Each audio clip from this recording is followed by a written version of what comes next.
Us to further discuss a growing criticism over the Biden administration's handling of the violence in Israel is economist and foreign policy expert Michael Santo. Michael, what's your take on what's going on right now? Because actually President Biden is getting criticism from both sides of the aisle. Well, he's following a pretty traditional role on the part of the U.S. president. He's trying to give the Israel Defense Forces as much time as possible, I do believe, to destroy as much Hamas terrorist infrastructure as possible. He is coming under pressure now, not as much from the international community as his own political party. He's still trying to buy time, I do believe, for Netanyahu. And I think some Americans don't understand that Hamas is committing war crimes by firing missiles into Israeli towns and cities. And they're backed by Iran that sponsored a genocidal campaign in Syria that killed over 500,000 Sunni civilians. Yeah, it's incredible. Michael, want to get your reaction quickly, if we could, to White House Press Secretary Jen Psaki defending the White House funding of the Palestinians. Listen to this. On April 7th, the State Department announced that it unlocked $75 million in economic assistance to the West Bank and Gaza. Is that being reviewed in light of the rocket attacks coming from Gaza to Israel? That was humanitarian assistance to the Palestinian people. Again, Hamas is a terrorist organization. The Palestinian people are also suffering as a result of the actions of this terrorist organization and the steps that the rockets that they have launched into Israel. So, no, the humanitarian assistance will, of course, continue. Will, of course, continue. Michael, your thoughts? Well, I do know Prime Minister Netanyahu himself did arrange a couple of years ago for Qatari money to go to Gaza for humanitarian issues as well. And Israel Defense Forces always tries to maintain that kind of assistance for the well-being of Palestinians.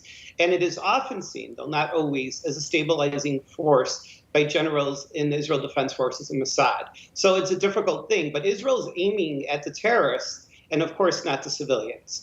But they don't want to take off pressure from Hamas terrorists either. So I think it's complex. It's the job of the U.S. Congress, State Department, and other federal agencies to make sure that that money goes where it's supposed to be. And it's a common struggle. But I wouldn't say there's anything intrinsically wrong with giving assistance, but it's difficult. You want to make sure that the money doesn't go to Hamas terrorists or even Fatah terrorists, of course. Especially that amount of money.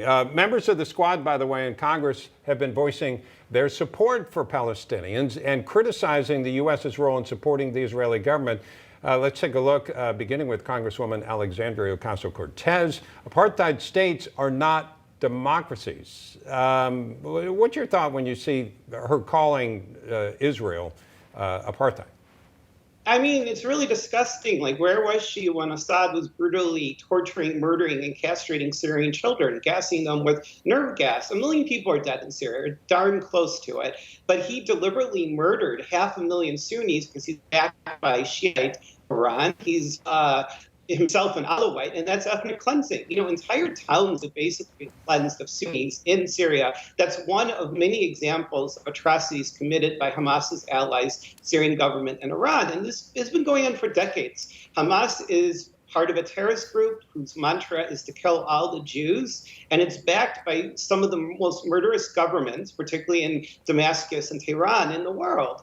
So, I mean, it's ridiculous. She obviously knows nothing about foreign policy. She's a very junior congresswoman, and she's taking on a president in this case who has decades of experience in this, and she knows nothing about this issue.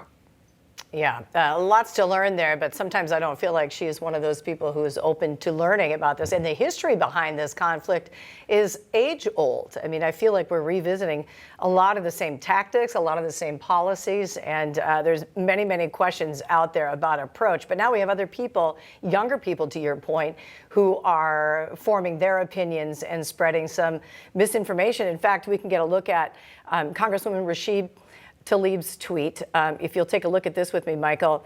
She says Israel targeting media sources is so the world can't see Israel's war crimes led by the apartheid-in-chief Netanyahu. It's so the world can't see the killing of babies, children, and their parents. It's so the world can't see Palestinians being massacred. Your thoughts there? Well, I mean, again, it's trying to vilify Israel, which is a tiny Jewish state. She's taking the side, basically, of Hamas that's devoted to all Jews. That's their in fact, they're allied with Hezbollah that celebrated a man who smashed the head of a Jewish baby. As we see, the U.S. is supplying very expensive weapons, which are very accurate. Israel does use smart weapons.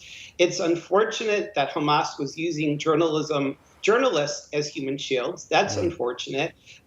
If that target was, perhaps not a perfect target just because journalists were being used as human shields, the United States did end up firing a missile in the Chinese embassy in Belgrade in '99.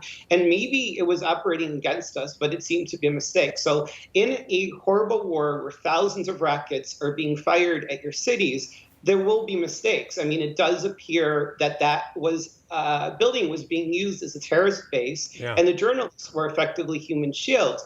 But I also think that people need to understand in a war, it is very difficult to be perfect, and no military can ever be perfect, however much the Israel Defense Forces tries to be perfect. This is a quick question, not an easy answer. They had the opportunity, the Palestinians, to have a two-state solution back in the late 90s. What is their solution right now? Is it still a two-state solution the Palestinians are looking for? What are they looking for? Unfortunately, too often the destruction of Israel. That's why peace processes have not worked. Right. But I don't know what Hamas is doing. I mean, thank God Israel's getting stronger, Hamas is getting weaker, and Iran is getting weaker. I do think that we will win in this war against terrorism. Yeah. Okay. Michael, thank you so much. Michael Santo there. You're very welcome. Have a great day. You as well. Well, this past year has been